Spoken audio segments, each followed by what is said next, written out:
네, 김문수 대 한동훈, 한동훈 대 김문수.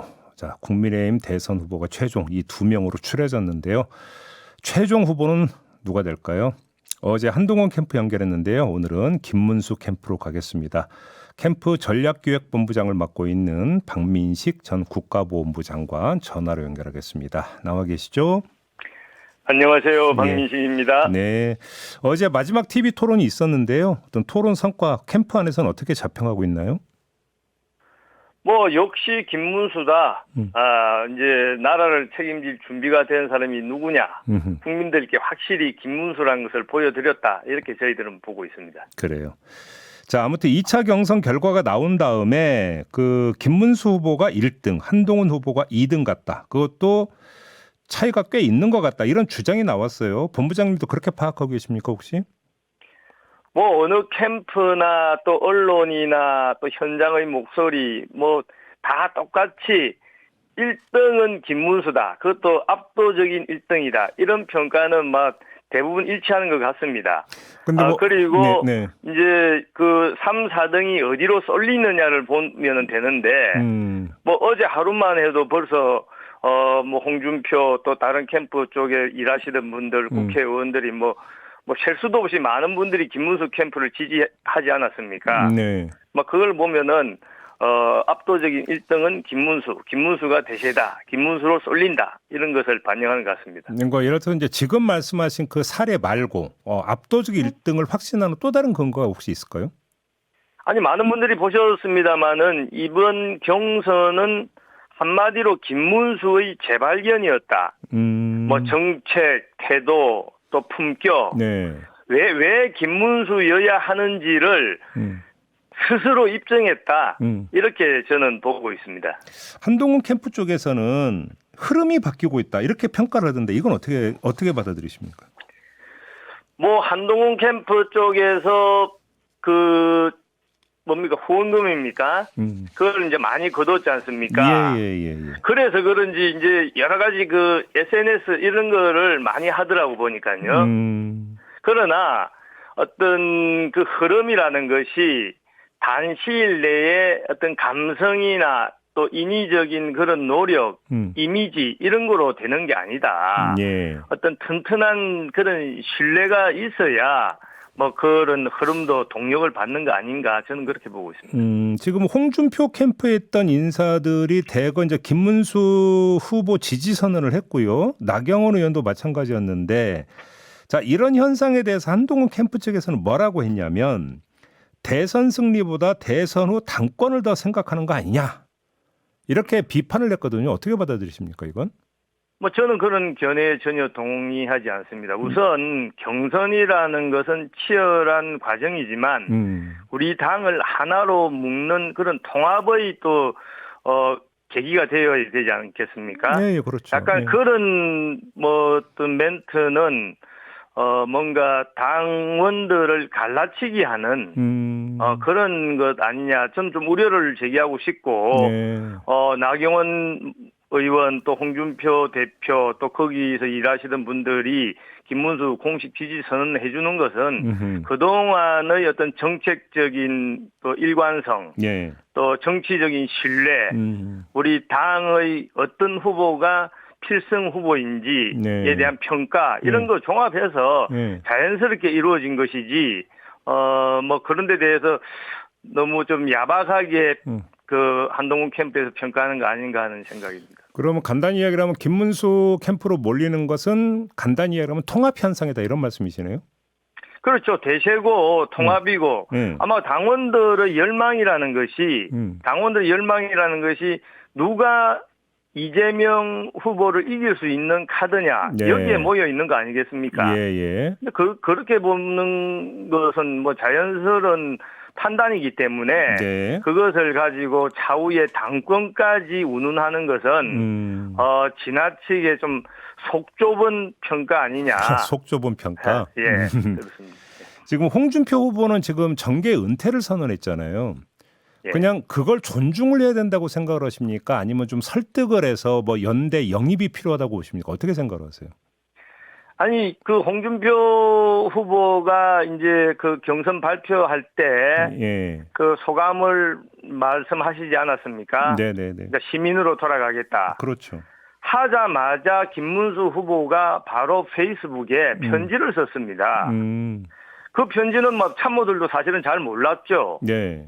너무나 인간적인 그 짠한 그 글을 많은 사람들이 공감을 했는데 예. 뭐냐면 우선 김문수 후보와 홍준표 대표는 96년도입니까? 국회 입성 동기입니다. 아, 그런가요? 예. 그렇죠. 가는 길은 다르고 또 뭐 싸우기도 했지만 정치적 그 한 30년의 정치 인생을 같이 했다는 측면에서는 상당히 김문수 후보가 애틋한 인간적인 그런 마음이 있었을 것이고 네. 두 번째는 지금 이 절박한 시기에 네. 홍준표라는 이 소중한 우리의 정치적 자산을 그냥 버려서는 안 된다.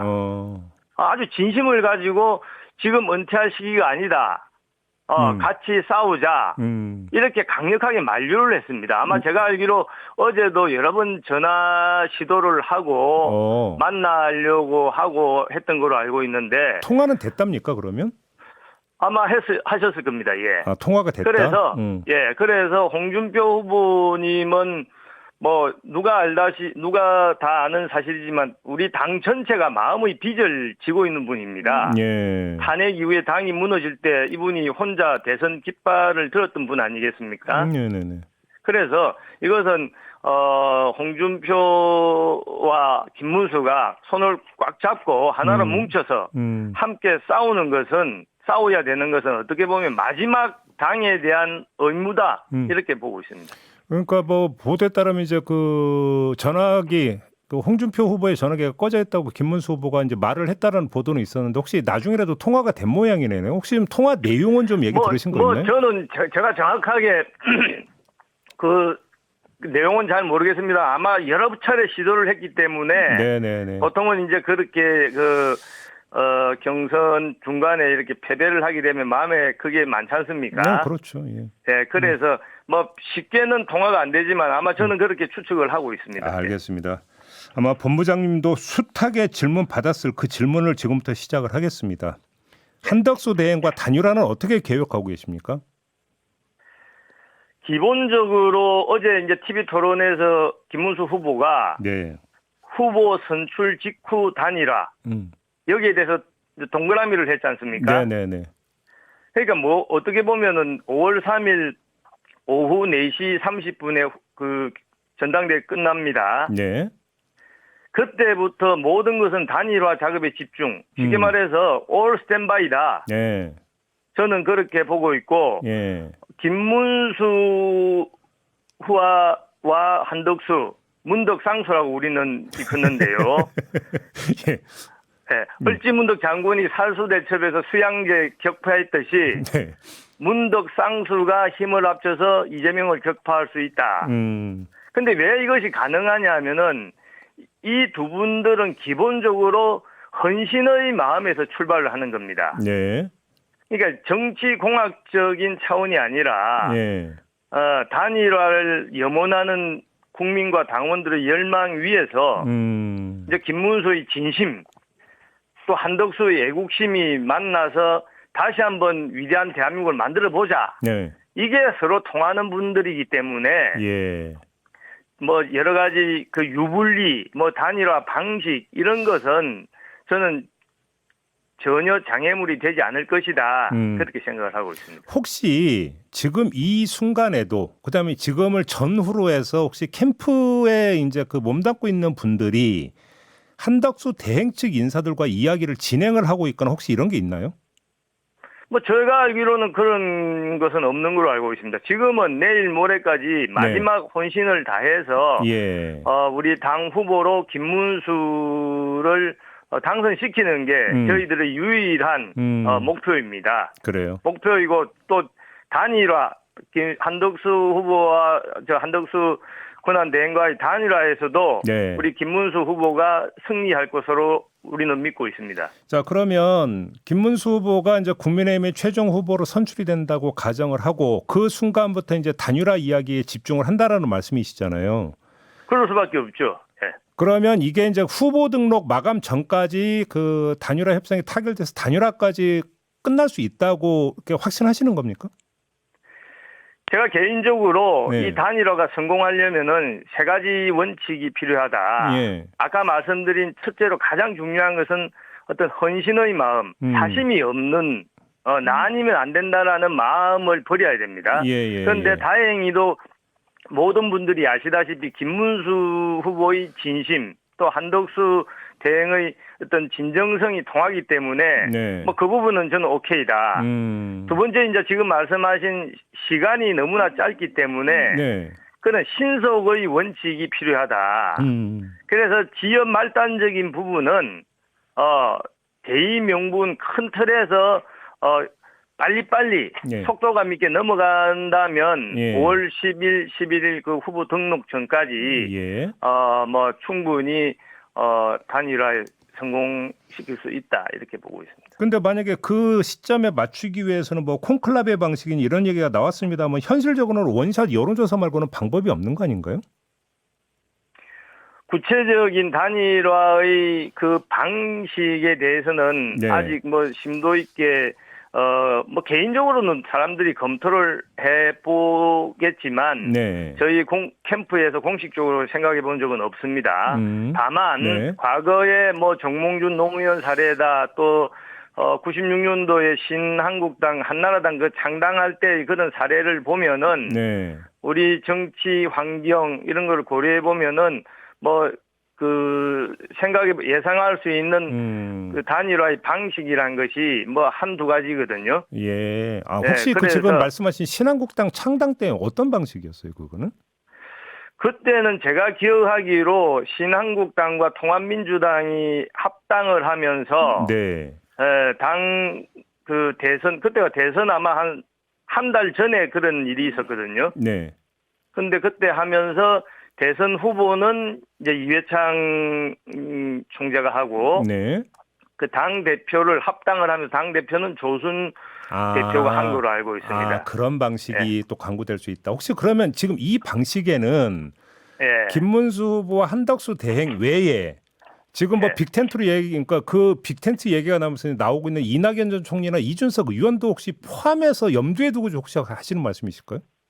아니, 그건 방금 제가 사례를 든 것은 뭐 제 의견이 전혀 아니고 과거에 그런 사례가 있었다는 것을 제가 말씀드린 것이고 뭐 지금 언론이든 많은 분들이 뭐 이준석 대표다 또 이낙연 총리다 거명을 하시는데 어떻든 제가 볼 때 가장 중요한 것은 이 단일화를 원하는 국민들의 열망에 터잡아서 그 주요한 액터들, 그 이제 후보자들의 그 사심 없는 마음이 있어야 이것이 뭐 단일화가 성사가 되는 것이지 사람 그 주요한 액터들이 그 원탁 테이블에 앉는다고 해서 단일화가 되는 게 아니지 않습니까? 우리 정치 과거를 보면은 단일화가 성공한 사례는 제가 알기로 뭐 그렇게 타율이 높지가 않죠. 그렇죠, 맞아요. 그래서 쉽지 않은 일이기 때문에 그 당사자들의 진심, 그 사심 없는 그것이 가장 단일화 성공의 어떤 관건이 되리라고 보고 있습니다. 지금 본부장님이 사심을 여러 차례 언급을 하셨는데 관련 질문일 수 있을지는 모르겠습니다. 한번 이렇게 질문을 드려볼게요. 지금 김문수 후보와 한덕수 대행으로만 범위를 좁혀놓고 질문을 드리겠는데 이 가운데 한 명이 단일 후보가 되지 않겠습니까? 그러면 그렇습니다. 단일 후보가 되지 않은 사람의 역할은 뭘까요? 이게 그러니까 대선 과정만이 아니라 대선 이후까지 염두에 두고 좀 질문을 드리는 건데요. 아니 그것은 뭐 국민들이나 또 당사자 두 분들의 선택도 중요할 것이고 제가 말씀드리는 것은 제가 이제 뭐 정치나 또 정부에서 조금 일을 해보지 않았습니까? 그런데 저도 그렇게 생각을 합니다만은 김문수, 한덕수 두 분을 아는 분들 뭐 99%도 아니고 100% 공히하는 평가가 이 두 분은 진심이 있는 분들이다. 사심이 없는 사람이다. 그런 평가를 뭐 99%도 아니고 100%이 두 분에 대해서는 그렇게 평가를 하더라고 보니까. 뭐 예를 들어서 뭐를 보장을 약속받고 이런 거 없을 것이다 이 말씀이신 거죠? 간단히. 그런 정치 공학하고는 아주 거리가 먼 분들이기 때문에 예. 오로지 정말 나라를 위해서 자기를 헌신한 현해철수 장부하라고 합니까? 절벽에서 내 팔을 던지겠다, 내 손을 떼겠다, 나라를 구하기 위해서. 예. 막 그런 마음이지 않을까. 네. 예, 그런 생각을 하고 있습니다. 근데 현실 영역으로는 어차피 이제 그 승부는 승부이니까 만약에 그 김문수 후보와 한덕수 대행 가운데 누가 단일 후보가 될 가능성이 높다고 보십니까, 본부장님은?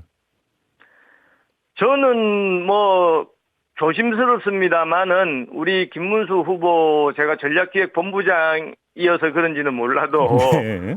그래도 우리 김문수 후보의 그런 정책 또 여러 가지 경륜 이번에 또 경선 과정에서 보여주었던 어떤 진정성 예. 이런 걸 보면은 그래도 김문수 후보가 승리하지 않을까 저는 그렇게 확신을 하고 있습니다. 알겠습니다.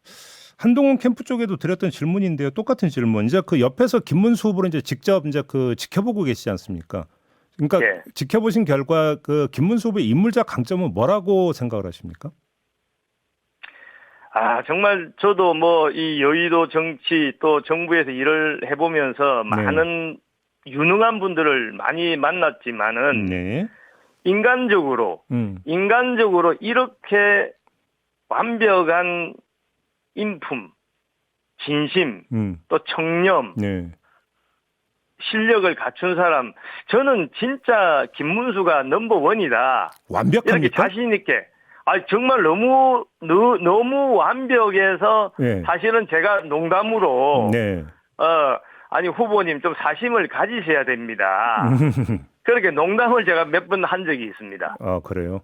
네, 너무 참 존경할 만한 분이다. 자신 있게 저는 말씀드릴 수 있습니다. 인간적으로. 그래요. 알겠습니다. 자, 오늘 말씀 여기까지 들어야 될 것 같습니다. 고맙습니다, 본부장님. 감사합니다. 네, 김문수 캠프의 박민식 전략기획본부장이었습니다.